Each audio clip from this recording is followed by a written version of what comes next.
guys, welcome to our channel Selfful Medicos. There is a extremely different topic, but well related with the liquids or the behavior of the liquids. Okay, also related to the gas, yes, but we are discussing here viscosity. Okay, viscosity. What is viscosity? It's a typically a name of internal resistance, guys. A state of being thick, sticky and semi-fluid and consisting due to internal frictions. Means आपका जो molecule है या आपका जो substance है उसके अंदर internal friction की एक्सिस्टेंस होती है. तो आपका जो फ्लूइड होगा, I am talking about the fluid means the gas as well as liquid.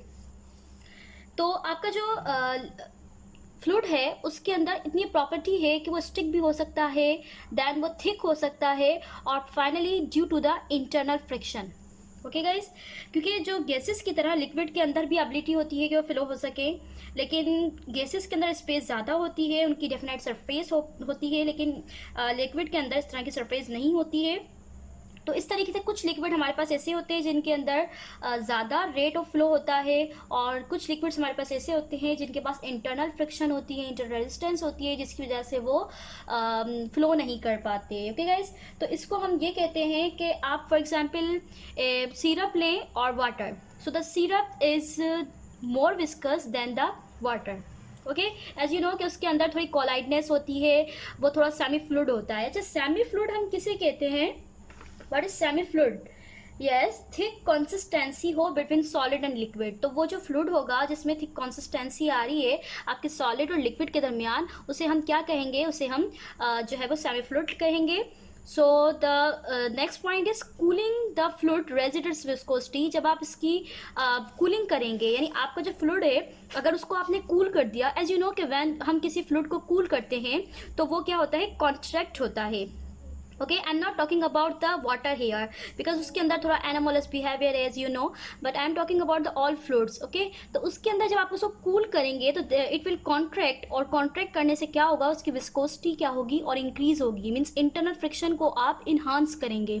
So guys, आपको पता है कि हमारी जो वर्ल्ड है उसमें टू टाइप्स ऑफ सरफेसेज होती हैं मोस्टली. Which one? एक होती है हमारे पास rough and other one is smooth. जो स्मूथ होती है उसके अंदर विस्कोसिटी के चांसेस कम होते हैं एंड जो रफ होगी उसमें विस्कोसिटी के चांसेस ज़्यादा होते हैं. येस, बट यू नो कि जब आप उस पर उसे हीट करेंगे तो मॉलिक्यूल काइनेटिक एनर्जी इंक्रीज हो जाएगी और इन दिस वे की विस्कोसिटी डिक्रीज हो जाती है by increasing temperature. Yes, the third point is related to the momentum of the liquid per unit area. यानी जितनी ज़्यादा उस पर जो है वो उस खास एरिया पर मोमेंटम होगा लिक्विड का, उतनी ज़्यादा आपके पास विस्कोसिटी उस लिहाज से होगी. Okay guys, next point is कि आप उसकी यूनिट क्या रखते हैं. यानी ये जो विस्कोसिटी है वो क्या होती है कि एक किसी खास जो कोई एक मेन पॉइंट होगा उस पॉइंट पर आपकी जो फोर्स लग रही है पर स्क्वायर मीटर. ओके, मीटर क्या आपके पास क्या हो रहा है? पर स्क्वायर मीटर, यानी कि आप न्यूटन सेकेंड पर स्क्वायर मीटर आप इसकी जो है वो यूनिट रखते हैं. ओके गाइज, तो हमारे पास जो विस्कोसिटी है वो डिपेंड करती है टेम्परेचर पर, next is size of molecule पर, and third is shape of molecule पर, and the more clear I am telling you about internal resistance और इंटरमोलिकुलर फोर्सेस. ओके, सो जो विस्कोसिटी है इसको आप मेजर कर सकते हैं ऑस्वाल्ड विस्कोमीटर के थ्रू. ओके गाइज, तो ये स्मूथ सरफेसेस आप डिस्कस कर सकते हैं कि उनकी विस्कोसिटी कम होती है क्योंकि बाय यूजिंग ऑयल उन पर जो है वो जितनी ज़्यादा स्लिपरी मोशन होगी उसमें विस्कोसिटी उतनी कम होगी. यदि आपके पास कोई सरफेस है और उसको आप रेगुलेट करने के लिए, उसको आप स्पीड अप करने के लिए, उस पर जो मोशन है उसको स्पीड अप करने के लिए आप कोई भी किस्म का ऑयल ऐड कर दें या कोई भी किस्म का ऐसा एंटी विस्कस कोई चीज़ यूज़ करेंगे तो उससे क्या होगा? उसकी विस्कोसिटी डिक्रीज हो जाएगी. ओके गाइज, तो टेम्परेचर इंक्रीज करने से आपके जो इंटरमोलिकुलर फोर्सेस हैं वो वीक होंगी और इनहांस आपकी जो है वो लेस विस्कस वो आपका हो जाएगा और फाइनली आपका जो लिक्विड है इजीली फ्लो कर सकेगा. Next topic is surface tension. Firstly I am defining here what is tension. Tension क्या होती है कि आप किसी भी एक पॉइंट पर फोर्स लगाते हैं और वो फोर्स जो होती है वो इक्वली लग रही होती है बोथ साइड से यानी एक the state of being stretch और टाइट, यानी उस सब्सटेंस को आप इतना फोर्स लगाते हैं दोनों साइड से या टू और मोर देन टू साइड से, तो वो जो स्टेट एक ऐसी स्टेट आती है कि जो आपका ऑब्जेक्ट है या जो आपका सब्सटेंस है वो स्ट्रेच्ड हो जाता है और टाइट हो जाता है। यहाँ पर हम बात कर रहे हैं सरफेस टेंशन की।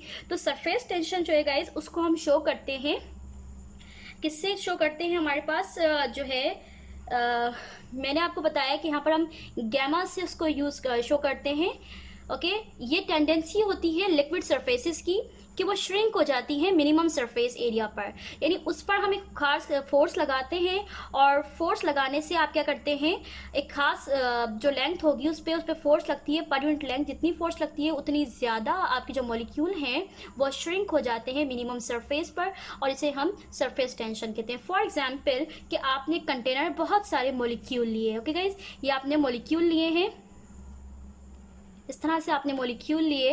अब इसमें जो है ये वाटर के मॉलिक्यूल हैं सब, यस, ये जो है these are downward molecules and this are the molecule which are at the upper surface. Okay, so the molecule which are at the lower surface will exert a force upon the upper surface molecule. Okay, and this force is not only from the downward molecule but also from the neighboring molecule. Okay, so ये जो molecule ने force लगाई है neighbouring molecule से, जितनी भी force एक upper surface की मॉलिक्यूल को लगेगी ताकि वो जो मॉलिक्यूल है वो अट्रैक्टेड हो जाए उनकी तरफ, ओके, उन नेबरिंग मॉलिक्यूल की तरफ, तो इस फोर्स को हम कहते हैं surface tension.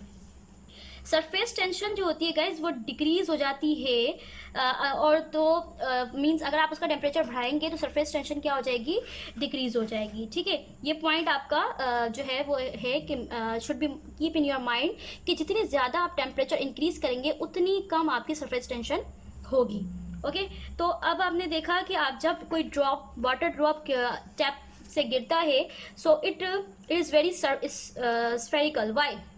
Because due to the surface tension कि जो नीचे वाले मॉलिक्यूल हैं या जो नेबरिंग मॉलिक्यूल हैं वो अपर मॉलिक्यूल को अपनी तरफ खींच रहे हैं, उसको अट्रैक्ट कर रहे हैं, उस पर फोर्स लगा रहे हैं। The force is experienced by that molecule.